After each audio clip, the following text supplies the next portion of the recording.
இது கட்டுமான பணியிடத்தில் வேலை செய்த வைதேகி என்ற ஒரு ஏழை பெண்ணின் கதை. வீட்டில் நோய்வாய்ப்பட்ட தந்தை மற்றும் வறுமையான சூழல் இருந்தது. இந்த இக்கட்டான சூழ்நிலையில்தான் அவள் மும்பை செல்லும் ரயிலை பிடித்தாள். ஆனால் அவளுக்கு நல்ல வேலை வாங்கி தருவதாக வாக்களித்த பெண் ரகசியமாக அவளது வாழ்க்கையை விலை பேசும் ஒரு பெரிய சதியின் அங்கமாக இருப்பாள் என்று அவளுக்கு தெரிந்திருக்கவில்லை. அவள் தன்னை விற்க மறுத்தபோது அவள் வீடற்றவளாகவும் நம்பிக்கையற்றவளாகவும் தெருவில் தூக்கி எறியப்பட்டாள். உயிர் வாழ்வதற்காக மட்டும் தண்ணீர் விற்று கொண்டு அவள் தெருக்களில் அலைந்து திரிந்தாள். பிறகு ஒரு நாள் அடர்ந்த காட்டில் உயிருக்கு போராடி கொண்டிருந்த ஒரு மனிதனை அவள் சந்தித்தாள். துப்பாக்கி ஏந்திய நபர்கள் அவனை சுட்டுவிட்டு சாவதற்காக அங்கேயே விட்டு சென்றிருந்தனர். அந்த மனிதன் ஒரு கோடீஸ்வரன் என்பதும் அவனது உயிரை காப்பாற்றுவது வைதேகியின் வாழ்க்கையையே முற்றிலும் மாற்றப் போகிறது என்பதும் அவளுக்கு தெரிந்திருக்கவில்லை. உத்தரப்பிரதேசத்தில் ஒரு சிறிய தூசு நிறைந்த கிராமம் இருந்தது. அதிகாலையின் முதல் கதிர்கள் இன்னும் மரத்தின் இலைகளை துளைக்கவில்லை. ஆனால் 22 வயதான வைதேகி அருகிலுள்ள கட்டுமான பணியிடத்தில் ஏற்கனவே வேலை செய்து கொண்டிருந்தாள். அவள் கைகள் மண்ணிலும் சிமெண்டிலும் படிந்திருந்தன. அவளது முதுகில் வலிகிறது இரவு பனி அல்ல, அயராத உழைப்பின் வியர்வை துளிகள். டஜன் கணக்கான வலிமையான ஆண் தொழிலாளர்களுக்கு மத்தியில் அவள் ஒருத்தி மட்டுமே பெண். இருப்பினும் அனைவரை விடவும் அவளே கடினமாக உழைத்தாள். தூசு தலையில் படியாமல் இருக்க அவளது பழைய துப்பட்டா தலையில் இறுக்கமாக கட்டப்பட்டிருந்தது. அவளது உள்ளங்கையில் இருந்த வலியுள்ள கொப்புளங்கள் அவளது ஏழ்மை நிலையை சொல்லிக் கொண்டிருந்தன. ஆனால் அவளுக்கு இதை பற்றியெல்லாம் கவலை இல்லை. வைதேகி ஒரே ஒரு நோக்கத்திற்காக மட்டுமே வாழ்ந்து வந்தாள். நோய்வாய்ப்பட்ட தனது தந்தை கதிரேசனை உயிரோடு வைத்திருக்க வேண்டும். அவளது தந்தை கதிரேசன் ஒரு காலத்தில் கிராமத்தில் மரியாதைக்குரிய ஆசிரியராக இருந்தவர். இப்போது அவர்கள் தங்களது சிறிய மண் குடிசையில் படுக்கையிலேயே கிடந்தனர். 2 ஆண்டுகளுக்கு முன்பு ஒரு விசித்திரமான நோய் அவரை சூழ்ந்தது. அன்றிலிருந்து அவரது உடல் மெலிந்து கொண்டே போனது. அவரது குரல் இப்போது ஒரு மெல்லிய முணுமுணுப்பாக மாறிவிட்டது. அவரது தாய் சுனிதா இரவு பகலாக அவருக்கு பணிவிடை செய்து வந்தார். ஒவ்வொரு கணமும் ஏதோ ஒரு அதிசயம் நடக்கும் என்று காத்திருந்தார். ஆனால் அந்த அதிசயம் ஒருபோதும் நடக்கவில்லை. அதனால் வைதேகி தனது படிப்பை நிறுத்திவிட்டாள். மண்வெட்டியை எடுத்துக்கொண்டு கூலி வேலைக்கு சென்றாள். ஒரு தொழிலாளி அவளை கேலி செய்தான். இந்த வயதில் பெண்கள் கல்லூரிக்கு செல்வார்கள், நீ என்னவென்றால் சிமெண்ட் வாளியை தூக்குகிறாய். வைதேகி அதை கேட்டாலும் கேட்காதது போல் இருந்துவிட்டாள். அவளது நெற்றியில் வழியும் ஒவ்வொரு சொட்டு வியர்வையும் அவளது அப்பாவிற்கானது. அவளது ஒவ்வொரு கொப்புளமும் ஒரு மௌனமான பிரார்த்தனையாக இருந்தது. அவள் சம்பாதித்த ஒவ்வொரு ரூபாயும் நேரடியாக மருந்துகளுக்கும் அத்தியாவசிய ரேஷன் பொருள்களுக்கும் சென்றது. அப்போது நண்பகலின் சுட்டெரிக்கும் வெயிலில் வேலை செய்யும் இடத்திற்கு அருகில் ஒரு ஆடம்பரமான கருப்பு நிற கார் வந்து நின்றது. காரிலிருந்து ஒரு பெண் வெளியே வந்தாள். அவள் விலை உயர்ந்த சேலை மற்றும் தங்க நகைகள் அணிந்திருந்தாள். அவள் நடக்கும்போது அவை சத்தமிட்டன. அவள் முகத்தில் விலை உயர்ந்த கூலிங் கிளாஸ் இருந்தது. அது பெரிய அரண்மனைகள் மற்றும் உயர்ந்த கட்டிடங்கள் கொண்ட வாழ்க்கைக்கு சாட்சியாக இருந்தது. தொழிலாளர்கள் முணுமுணுத்தனர். அதோ பார், மேடம் பிரியா. வைதேகி நிமிர்ந்து பார்த்தாள். அவளது கைகள் இன்னும் சிமெண்ட் வாளியை பிடித்திருந்தன. மேடம் பிரியா நேரடியாக அவளிடம் வந்தாள். உன் பெயர் என்ன என்று கேட்டாள். என் பெயர் வைதேகி மேடம் என்றாள். வைதேகி வாளியை கீழே வைத்துவிட்டு தனது சட்டையின் ஓரத்தால் தூசு படிந்த முகத்தை துடைத்தாள். மேடம் பிரியா அவளை பார்த்தாள். நீ உறுதியானவள். உன்னுடைய இந்த குணம் எனக்கு மிகவும் பிடித்திருக்கிறது. இந்த சிமெண்ட் கரைகளுக்கு மத்தியிலும் நீ மிகவும் அழகாக தெரிகிறாய். மேடம் பிரியா மேலும் தொடர்ந்து சொன்னால், உன் வாழ்க்கையை என்னால் மாற்ற முடியும் என்று நான் சொன்னால் நீ என்ன சொல்வாய் என்றாள். வைதேகி கண்களை சிமிட்டினாள். என் வாழ்க்கையா? ஆனால் எப்படி மேடம்? நான் மும்பையில் வசிக்கிறேன். அது கனவுகளின் நகரம். நான் அங்கே தொழில் செய்கிறேன். உன்னை போன்ற உழைப்பாளி மற்றும் அழகான பெண்களுக்கு உதவுகிறேன். என்னுடன் வா. இங்கே வேலை பார்ப்பதை விட 10 மடங்கு சிறந்த வேலையை உனக்கு நான் தருவேன். நீ மீண்டும் ஒருபோதும் இந்த செங்கற்களை சுமக்க வேண்டி இருக்காது என்றாள். வைதேகியின் கைகள் நடுங்கத் தொடங்கின. யாராவது இப்படி ஒரு வாக்குறுதி கொடுப்பார்கள் என்று அவள் நினைத்து கூட பார்க்கவில்லை. நீங்கள் உண்மையாகவா சொல்கிறீர்கள் மேடம் என்றாள்.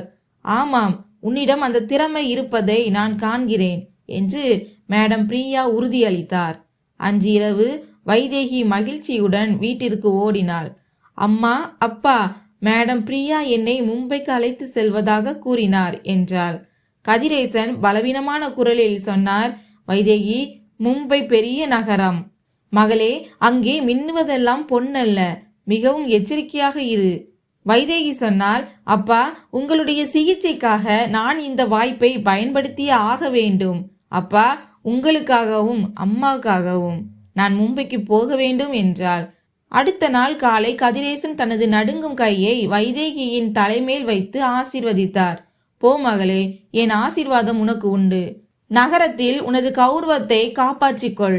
எப்போதும் உனது கொள்கைகளில் உறுதியாக இரு என்றார். வைதேகி அவருக்கு வாக்குறுதி அளித்தாள். உங்களை பெருமைப்பட வைப்பேன் அப்பா என்று சொல்லிவிட்டு வைதேகி கிளம்பிவிட்டாள். அந்த கார் மும்பை நோக்கி நகரத் தொடங்கிய போது வைதேகி பின்னால் திரும்பி தன் பெற்றோரை பார்த்தாள். அவர்கள் மெல்ல மெல்ல கண்ணிலிருந்து மறைந்து கொண்டிருந்தனர்.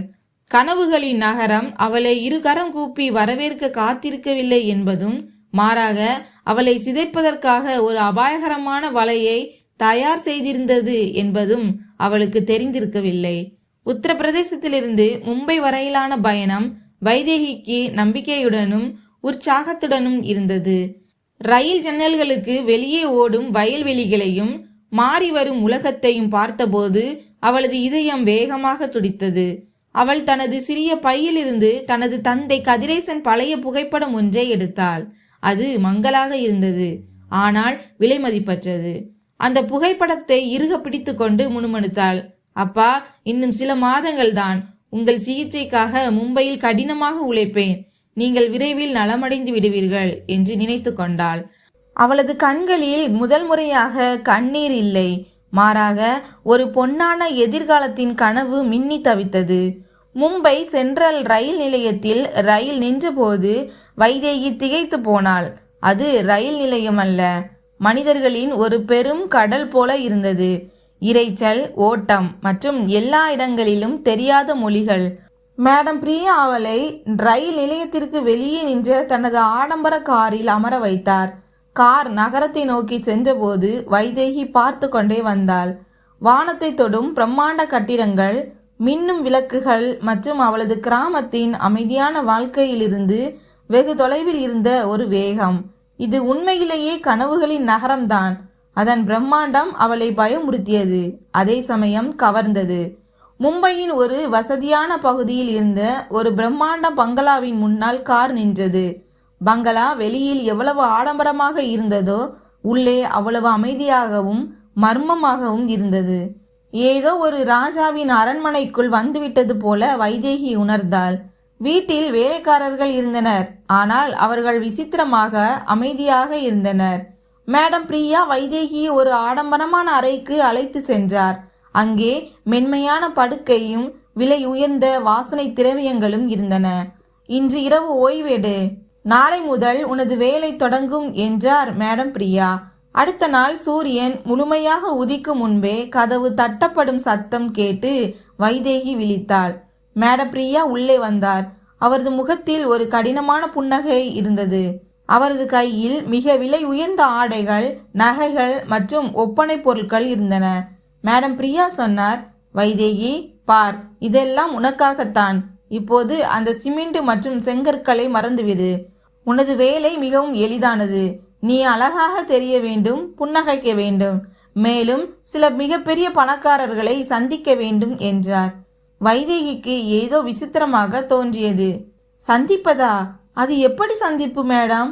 எனது வேலை என்னவாக இருக்கும் என்று கேட்டாள். மேடம் பிரியா சோஃபாவில் அமர்ந்தார்.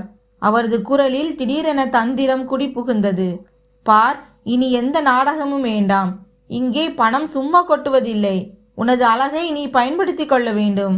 இன்று இரவு நீ ஒரு பெரிய வியாபாரியுடன் செல்ல வேண்டும் என்றார். இதை கேட்டவுடன் வைதேகியின் காலடியில் பூமி நழுவுவது போல் இருந்தது. அவளது உடல் நடுங்கியது. அவளது கண்களுக்கு முன்னால் திடீரென்று அவள் தந்தை கதிரேசனின் பலவீனமான முகம் வந்து சென்றது. அவள் மெதுவான குரலில் கேட்டாள், நீங்கள் என்னை தவறான காரியத்தை செய்ய சொல்கிறீர்களா? மேடம் பிரியா ஒரு குளிர்ந்த சிரிப்பை உதிர்த்தபடி சொன்னார், தவறான காரியமா? இந்த கனவுகளின் நகரத்தில் இதற்கு வியாபாரம் என்று பெயர். இப்போது இந்த அப்பாவித்தனத்தை நிறுத்து, இல்லையென்றால் வருத்தப்படுவாய். உனது அப்பாவின் சிகிச்சைக்கான மிக வேகமான மற்றும் எளிதான வழி இதுதான் என்றாள். வைதேகியின் குரல் நடுங்கினாலும் அதில் ஒரு உறுதியான வைராக்கியம் பிறந்தது. அவள் ஒரு பெருமூச்சு விட்டாள். தனது உள்ளங்கையில் இருந்த கொப்புளங்களை உணர்ந்தபடி மேடம் பிரியாவின் கண்களை நேராக பார்த்தாள். இல்லை மேடம், நான் என் தந்தையிடம் பொய் சொல்லிவிட்டு வரவில்லை. எனது தந்தை எனக்கு கற்றுக் கொடுத்தது என்னவென்றால், கௌரவத்தை விட பெரிய செல்வம் எதுவும் இல்லை என்பதுதான். நான் செத்தாலும் சாவேன், பட்டினியாக கிடப்பேன், ஆனால் இந்த பாவத்தை செய்ய மாட்டேன். எனது கொள்கைகளை நான் விற்க மாட்டேன் என்றாள். மேடம் பிரியாவின் முகம் கோபத்தில் சிவந்தது. என்ன சொன்னாய்? எனக்கே நஷ்டம் ஏற்படுத்துவாயா? அவர் வைதேகியை பலமாக தள்ளினார். என் கண்ணிலிருந்து மறைந்து விடு. நீ ஒருத்திதான் இருக்கிறாய் என்று நினைக்கிறாயா? என் கதவு முன்னால் வரிசை கட்டி நிற்கிறார்கள். போ, நீ எங்கிருந்து வந்தாயோ அதே தெருவில் போய் அழுக்குண்டு கிட. வைதேகி கிட்டத்தட்ட அந்த ஆடம்பர பங்களாவிலிருந்து வெளியே தள்ளப்பட்டாள். அவளது கையில் தன் தந்தையின் புகைப்படமும் சில பழைய துணிகளும் இருந்த அவளது சிறிய பை மட்டுமே இருந்தது. மும்பை வீதியில் அவள் தனித்து நின்றாள். இரவின் உயர்ந்த கட்டிடங்களின் நிழலில் கனவுகள் சிதைந்து போயின. அவளது ஆத்மா காயப்பட்டிருந்தது, ஆனால் அவளது கௌரவம் பாதுகாப்பாக இருந்தது. கனவுகளின் நகரம் இப்போது ஒரு இரக்கமற்ற அரக்கனை போல தோன்றியது. வைதேகி அழத் தொடங்கினாள். ஆனால் அப்போதுதான் அவளுக்கு தந்தை கதிரேசனின் ஆசீர்வாதம் நினைவுக்கு வந்தது. போ மகளே, நீ எப்போதும் உனது கொள்கைகளில் உறுதியாக இரு. இப்போது தான் தனியாகத்தான் வாழ வேண்டும் என்பது அவளுக்கு தெரிந்தது. ஆனால் அவள் ஒருபோதும் தனது தூய்மையை விற்க மாட்டாள். வீடற்றவளாக, ஆதரவற்றவளாக அவள் வீதியிலேயே அமர்ந்து விட்டாள். மேடம் பிரியாவின் பங்களாவிலிருந்து வெளியேற்றப்பட்ட பிறகு வைதேகிக்கு மும்பை நகரத்தின் அந்த இரவு ஒரு பயங்கரமான கனவாக மாறியது. உயர்ந்த கட்டிடங்கள் இப்போது அவளுக்கு பாதுகாப்பு தரும் கூரையாக தெரியவில்லை, மாறாக பிரம்மாண்டமான கொடூர நிழல்களாக தெரிந்தன. அவளிடம் தங்குவதற்கு இடம் இல்லை, சாப்பிடுவதற்கு பணம் இல்லை, எந்த ஆதரவும் இல்லை. அடுத்த சில நாட்கள் மும்பையின் இரக்கமற்ற தெருக்களில் அவள் அலைந்து திரிந்தாள். பகல் நேரங்களில் ரயில் நிலையங்களிலும் நெரிசல் மிகுந்த சாலை ஓரங்களிலும் அமர்ந்து கொள்வாள். அவளுக்கு தனது கிராமத்தின் நினைவுகள் வாட்டின. தனது தந்தையின் மெல்லிய குரலும் தாயின் பாசமும் அவளை ஏங்க வைத்தன. இரவில் கோயில்களுக்கு அருகிலோ அல்லது மூடிய கடை வாசல்களிலோ சுருண்டு படுத்து உறங்குவாள். பயமும் சோகமும் அவளது இதயத்தை அரித்து கொண்டிருந்தன. இப்போது அவளிடம் செங்கல் தூக்கும் வேலை கூட இல்லை. ஏனென்றால் அவளிடம் வேலை தேடுவதற்கான வழியே இல்லை. ஒரு நாள் காலை பசியாலும் விரக்தியாலும் சோர்ந்து போன அவள் தனது வாழ்க்கையின் மிகப்பெரிய சொத்தான தன் தந்தையின் புகைப்படத்தை பார்த்து கொண்டாள். அவள் ஏதாவது செய்தாக வேண்டும். மக்கள் தெருக்களில் தண்ணீர் பாட்டில்களை விற்பதை கண்டாள். வைதேகி தன்னிடம் எஞ்சியிருந்த பணத்தில் சில தண்ணீர் பாட்டில்களை வாங்கினாள். கனவுகளின் நகரத்தின் சுட்டெரிக்கும் சாலைகளில் நடந்து கொண்டே சத்தமாக கூவி தண்ணீர் விற்க தொடங்கினாள். தண்ணீர், குளிர்ந்த தண்ணீர், ஒரு பாட்டில் 10 ரூபாய் என்று. அவளது குரல் முதலில் நடுங்கியது, ஆனால் மெல்ல மெல்ல அதில் ஒரு உறுதி பிறந்தது. இந்த வேலை செங்கல் தூக்குவதை விட கடினமாக இருந்தது. இதில் அவமானம் இருந்தது, அலட்சியப்படுத்துதல் இருந்தது, ஒவ்வொரு கணமும் தோல்வியை ஒப்புக்கொள்ளும் ஆபத்தும் இருந்தது.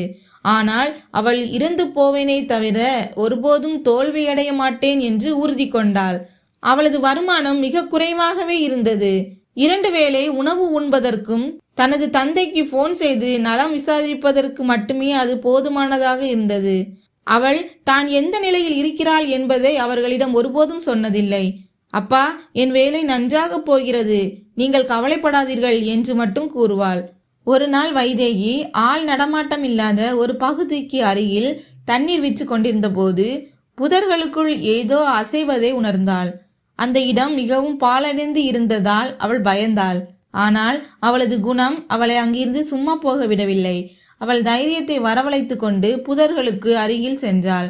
அங்கிருந்த காட்சியை கண்டு அவளது வாயிலிருந்து அலறல் சத்தம் வெளிப்பட்டது. தரையில் இரத்த வெள்ளத்தில் ஒரு மனிதன் கிடந்தான். அவனது கண்கள் மூடியிருந்தன. வயிற்றில் ஆழமான காயம் இருந்தது. அவன் விலையுயர்ந்த ஆடைகளை அணிந்திருந்தான். ஆனால் அவை இரத்தத்தால் நனைந்திருந்தன. யாரோ அவனை சுட்டுவிட்டு சாவதற்காக அங்கேயே விட்டு சென்றது போல் இருந்தது. வைதேகி பதற்றமடைந்தாள். ஆனால் அப்போதுதான் அவளுக்கு தன் தந்தையின் வார்த்தை நினைவுக்கு வந்தது. ஒருவருக்கு உதவுவதை விட பெரிய தர்மம் வேறில்லை. அந்த மனிதன் கிட்டத்தட்ட இறக்கும் நிலையில் இருந்தான். வைதேகி உடனடியாக தனது தண்ணீர் பாட்டல்களையும் பையையும் தரையில் வீசினாள். அவள் தனது துப்பட்டாவை கிழித்து இரத்தம் வெளியேறுவதை நிறுத்த காயத்தை இறுக்கி கட்டினாள். தனது பையிலிருந்து மற்றொரு பாட்டிலை எடுத்து மெல்ல மெல்ல அவனது வாயில் தண்ணீர் துளிகளை விட்டாள். காயம்பட்ட அந்த மனிதன் நடுக்கத்துடன் கண்களை திறந்தான். வைதேகி குனிந்து அவன் காதருகே முணுமுணுத்தாள். நீங்கள் பயப்படாதீர்கள், நான் உங்களை காப்பாற்றி விடுவேன். அந்த மனிதனுக்கு அருகில் ஒரு விலையுயர்ந்த போன் கிடப்பதை அவள் கண்டாள். அதை எடுக்க முயன்றபோது அங்கிருந்து ஒரு லாரி கடந்து சென்றது. யாரோ தங்களை பார்ப்பது போல அவளுக்கு தோன்றியது. உடனே அவள் போனை எடுத்துக்கொண்டு காயம்பட்ட அந்த மனிதனுக்கு தோள் கொடுத்து புதர்களுக்குள் இன்னும் ஆழமாக இழுத்து சென்றாள். அந்த மனிதன் சாதாரணமானவன் அல்ல. அவனது பெயர் ஆரியன். நாட்டின் மிகப்பெரிய மற்றும் பணக்கார வணிக குடும்பங்களில் ஒன்றின் வாரிசு அவன். அவனது எதிரிகள் சிலர் அவனை தந்திரமாக தீர்த்து கட்ட முயன்றிருந்தனர். தான் ஒரு மனிதனை மட்டுமல்ல, தனது தலைவிதியையே மரணத்தின் வாயிலிருந்து மீட்டெடுத்திருக்கோம் என்பது வைதேகிக்கு தெரியாது. ஆரியனின் மூச்சு வேகமாக இருந்தது. அவனது நிலைமை மிகவும் மோசமாக இருந்தது. போலீஸ் வந்துவிடுமோ என்ற அச்சத்தால் மருத்துவமனைக்கு அழைத்து செல்லும் துணிச்சல் அவளிடம் இல்லை. வேறு வழியும் தெரியவில்லை. காட்டுக்குள் ஒரு சிறிய காய்ந்த உடைந்த குடிசையை அவள் கண்டாள். தனது முழு பலத்தையும் திரட்டி ஆரியனை இழுத்து கொண்டு அந்த குடிசைக்கு சென்றாள்.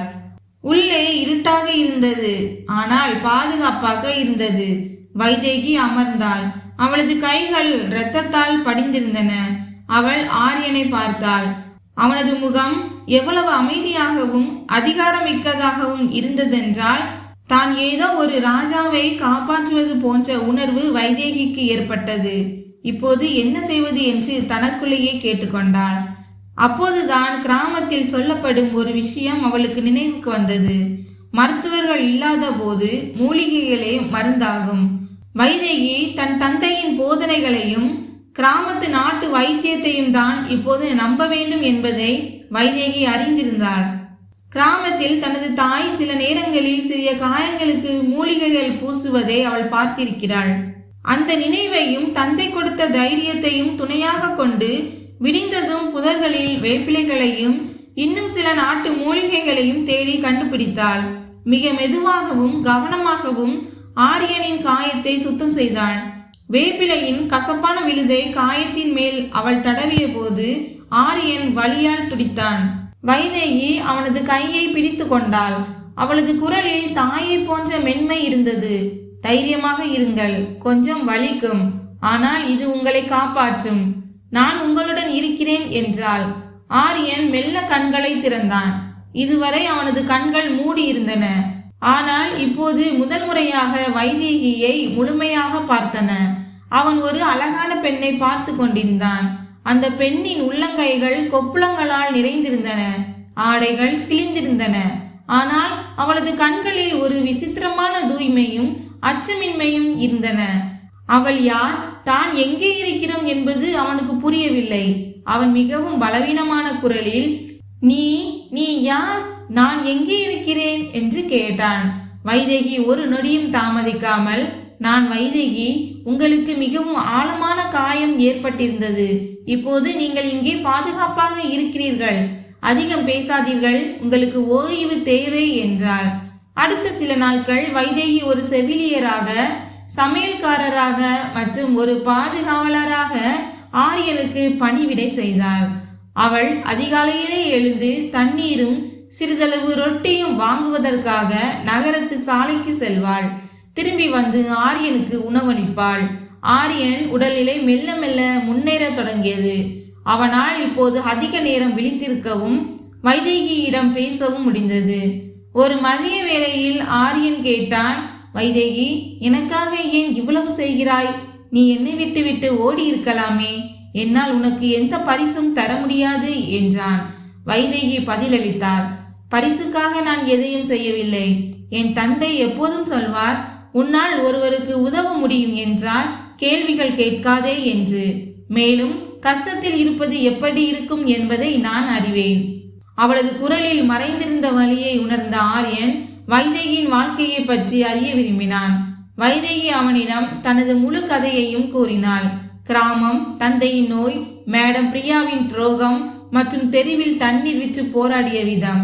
இந்த சிறிய கிராமத்து பெண்ணிடம் இருந்த அந்த மனத்தாராளம் தனது முழு கோடீஸ்வர குடும்பத்திலும் இல்லை என்பதை ஆரியன் உணர்ந்தான். அதுதான் நேர்மையும் கருணையும். அவளுக்கு மேடம் பிரியா போன்ற பெண் துரோகம் செய்யும் அளவிற்கு அவள் ஏன் இவ்வளவு வெள்ளந்தியாக இருந்தாள் என்று ஆரியனுக்கு வைதேகி மீது கோபம் வந்தது. ஆனால் அந்த கோபத்தை விட வைதேகி மீது அவனுக்கு ஆழமான மரியாதை பிறந்தது. ஒரு மாலை நேரத்தில் சூரியனின் கடைசி கதிர்கள் குடிசைக்குள் விழுந்து கொண்டிருந்த போது ஆரியன் வைதேகியிடம் சொன்னான், வைதேகி, நான் ஆரியன். மும்பையின் மிகப்பெரிய வணிக குடும்பங்களில் ஒன்றின் வாரிசு நான். எனது சொந்த உறவினர்களே என்னை கொல்ல முயன்றனர். நீ என்னை காப்பாற்றவில்லை என்றால் நான் இன்று உயிரோடு இருந்திருக்க மாட்டேன். நீ என் உயிரை காப்பாற்றி இருக்கிறாய் என்றான். வைதேகி தலையசைத்தாள். நான் செய்ததை என் மனதார செய்தேன் என்றாள். ஆரியன் முதல் முறையாக வைதேகியின் கைகளில் இருந்த கொப்புளங்களை பார்த்தான். இந்த கைகள் செங்கற்களை சுமந்தது மட்டுமல்லாமல் தனது உயிரையும் காப்பாற்றி இருப்பதை அவன் அறிந்தான். இந்த பெண்ணுக்கு தகுதியான அனைத்தையும் அவளுக்கு வழங்க வேண்டும் என்று அவன் தனக்குள் சபதம் செய்தான். அவன் வைதேகியின் கையை பிடித்து அவளது கண்களை நேராக பார்த்து சொன்னான், வைதேகி, நான் வாக்குறுதி அளிக்கிறேன். உனக்கு வழியை தந்த ஒவ்வொன்றிலிருந்தும் உன்னை விடுவிப்பேன். உனது எதிர்காலத்தை உனக்கே மீட்டு கொடுப்பேன் என்றான். ஒரு உடைந்த குடிசைக்குள் ஒரு கோடீஸ்வரனுக்கும் ஒரு ஏழை பெண்ணுக்கும் இடையில் சொல்லப்படாத அன்பின் வாக்குறுதி உருவானது. ஆரியனின் காயங்கள் மெல்ல மெல்ல ஆறத் தொடங்கின. ஆனால் வைதேகி மீதான அவனது மரியாதையும் கடன்பட்ட உணர்வும் ஒவ்வொரு நாளும் ஆழமாகி கொண்டே சென்றன. ஆரியன் ஓரளவிற்கு நடமாடத் தொடங்கியதும் இங்கிருந்து வெளியேற வேண்டிய நேரம் வந்துவிட்டது என்று வைதேகியிடம் உறுதியாக கூறினான். ஆரியன் வைதேகியிடம் சொன்னான், இப்போது நான் நன்றாக இருக்கிறேன். என்னிடம் ஒரு திட்டம் இருக்கிறது. நீ நான் சொல்வதை கேட்க வேண்டும் என்றான். வைதேகி பயத்துடன், என்ன திட்டம் ஆரியன் என்று கேட்டாள். ஆரியன் தனது ஆடைகளுக்குள் மறைத்து வைக்கப்பட்டிருந்த வைதேகி சாமர்த்தியமாக பாதுகாத்த அந்த போனை எடுத்தான். இந்த போன் எனது குடும்பத்தின் மிகவும் நம்பிக்கைக்குரியான மனிதரான எனது பாதுகாப்பு படைத்தலைவருக்கு செய்தியை அனுப்பும். இந்த செய்தி அவருக்கு மட்டுமே புரியும். அவர் நம்மை இந்த குடிசையிலிருந்து மீட்பார். அதன் பிறகு நாம் கணக்கை தீர்த்து கொள்வோம் என்றான். ஒரு இரவு ஆரியனின் செய்தி வேலை செய்தது. என் பலகை இல்லாத ஒரு கருப்பு நிற கார் குடிசையின் அருகே வந்து நின்றது. ஆரியனின் நம்பிக்கைக்குரிய மனிதரான ரவி உயரமான, பலமான மற்றும் அமைதியான குணம் கொண்டவர் காரிலிருந்து வெளியே வந்தார். ரவியை கண்டதும் ஆரியனின் கண்களில் முதல் முறையாக ஒரு நிம்மதி தெரிந்தது. ஆரியன் உடனடியாக ரவிக்கு வைதேகியை அறிமுகப்படுத்தினான். ரவி, இவள்தான் வைதேகி. இவள் என் உயிரை காப்பாற்றியவள். இவள் நமது மிகப்பெரிய சொத்து. இனி இவள் என் பொறுப்பு. இவள் எனது விருந்தினர் அல்ல, எனது குடும்பம். வைதேகி ஒரு பாதுகாப்பான மற்றும் ஆடம்பரமான இடத்திற்கு அழைத்து செல்லப்பட்டாள். அங்கே அவளது எல்லா தேவைகளும் பூர்த்தி செய்யப்பட்டன. முதல் முறையாக அவள் சுடுநீரில் குளித்து சுத்தமான அழகான ஆடைகளை அணிந்தாள். ஆனால் அவளது மனதில் இன்னும் ஒரே ஒரு கவலைதான் இருந்தது. அவளது தந்தை கதிரேசன் இப்போது முழுமையாக குணமடைந்து மீண்டும் தனது தொழிலை கவனிக்க தொடங்கியிருந்த ஆரியன் ஒரு மாலை நேரத்தில் வைதேகியிடம் வந்தான். அவன் வைதேகியின் முன்னால் வந்து ஒரு உரையை வைத்தான். ஆரியன் சொன்னான், உன்னை மீட்டெடுப்பேன் என்று நான் வாக்குறுதி அளித்திருந்தேன். உனது தந்தை இப்போது மிகச்சிறந்த மருத்துவமனையில் அனுமதிக்கப்பட்டிருக்கிறார். அவரது நோய்க்கான சிகிச்சை தொடங்கிவிட்டது. மேலும் மேடம் பிரியா அவருக்கு தனது வினைகளுக்கான தண்டனை கிடைத்துவிட்டது. அவரது தொழில் நிரந்தரமாக மூடப்பட்டுவிட்டது என்றான். வைதேகியின் கண்களிலிருந்து கண்ணீர் வழிந்தோடியது. இவை மகிழ்ச்சியின் கண்ணீர். இதன் சுவை வெற்றியை போல இருந்தது. அவள் அந்த உரையை திறந்தாள். அதில் மருத்துவமனை ரசீதுகள் இருந்தன. எல்லாவற்றிற்கும் கீழே ஒரு காகிதத்தில் எழுதப்பட்டிருந்தது, இது அவள் கிராமத்திற்கு அருகிலுள்ள நிலம். அங்கே உனக்காக ஒரு புதிய வீடு கட்டப்பட்டு வருகிறது. மேலும் உன் கிராமத்து பெண்களுக்கு உதவுவதற்காக ஒரு சிறிய தொண்டு கம்பெனியை தொடங்கும் பொறுப்பு உன்னிடம் ஒப்படைக்கப்பட்டுள்ளது என்றான். வைதேகியின் குரல் மகிழ்ச்சியில் துள்ளியது. ஆரியன், நீங்கள் எனக்காக இவ்வளவு செய்துவிட்டீர்கள். உங்களுக்கு நான் எப்படி நன்றி சொல்வேன் என்றாள். ஆரியன் புன்னகைத்தான். என் உயிரை காப்பாற்றியதன் மூலம் நீ எனக்கு வைத்த கடனில் இது ஒரு சிறிய பகுதிதான். இது தானம் அல்ல வைதேகி, இது உனது நேர்மைக்கும் கருணைக்கும் கிடைத்த பிரதிபலன். நீ உனது கௌரவத்தை விற்கவில்லை, அதுதான் உனக்கு இந்த நல்வாய்ப்பை தந்திருக்கிறது என்றான். சில வாரங்களுக்கு பிறகு வைதேகி தனது கிராமத்திற்கு திரும்பினாள். ஆனால் இப்போது அவள் அந்த பழைய ஏழை பெண் அல்ல.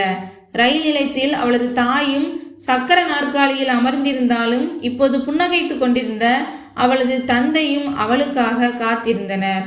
வைதேகி ஓடி சென்று அவர்களை அணைத்து கொண்டாள். அம்மா அப்பா தனது மகளை கண்டு பெருமை கொண்டனர். அவரது குரல் இப்போது முன்பை விட உறுதியாக இருந்தது. என் மகள் திரும்பி வந்து விட்டாள். உன்னை பெருமையாக நினைக்கிறேன் மகளே. நகரத்திற்கு சென்றாலும் நீ உனது கொள்கைகளை விட்டு கொடுக்கவில்லை. வைதேகி தனது அப்பாவின் கைகளை தொட்டாள். சிகிச்சையின் காரணமாக அவரது கைகள் இப்போது தெம்பாக இருந்தன. அந்த நொடியில் அவள் ஒன்று புரிந்து கொண்டாள்.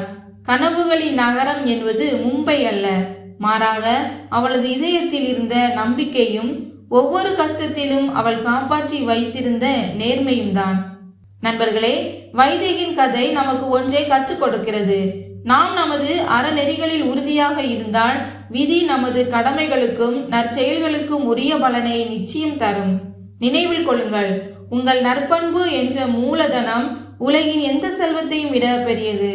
நீங்கள் உங்கள் மனசாட்சியை சுத்தமாக வைத்துக்கொண்டு கடினமாக உழைக்கும் போது அந்த உண்மை ஒரு நாள் அதிசயமாக மாறி உங்களிடமே திரும்பி வரும். இந்த கதை உங்களுக்கு எப்படி இருந்தது? உங்கள் கருத்துக்களை கமெண்டில் எங்களுக்கு தெரியப்படுத்துங்கள். கதை பிடித்திருந்தால் வீடியோவை லைக் செய்யுங்கள்.